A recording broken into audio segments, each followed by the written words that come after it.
হরি রাধে রাধে। বাসমতি চালের খিচুড়ি বানিয়ে ফেললাম। আর একটু ফুটুক, তারপরে বন্ধ করে দেবো গ্যাস। বাসমতি চাল, মুগ ডাল তো আছেই, অল্প অল্প করেই নিয়েছি।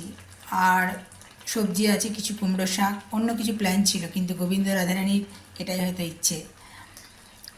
কুমড়ো শাক, আলু, কুমড়ো, পটল, বরবটি, গাজর, টমেটো, কাঁচা লঙ্কা, ফোড়ঙ্গে গোটা জিরে আর শুকনো লঙ্কা দিয়েছি। তেজপাতাটা ভুলে গেছি, অন্য একটি পাত্রে তেলের মধ্যে নাড়াচাড়া করে এক্ষুনি দিয়ে দেবো।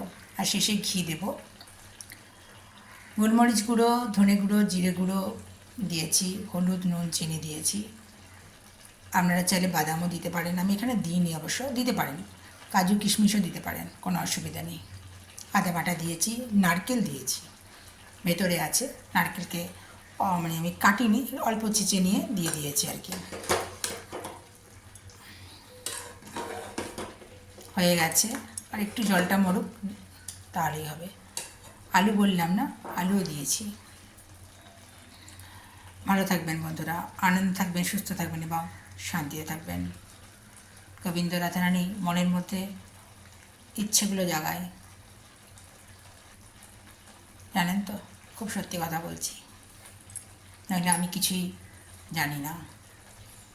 তাদের ইচ্ছেতেই যেন আমাকে দিয়ে করিয়ে নেয়। গোবিন্দ রাধারানীর ভালোবাসা, আশীর্বাদ সবার উপর বর্ষিত হোক।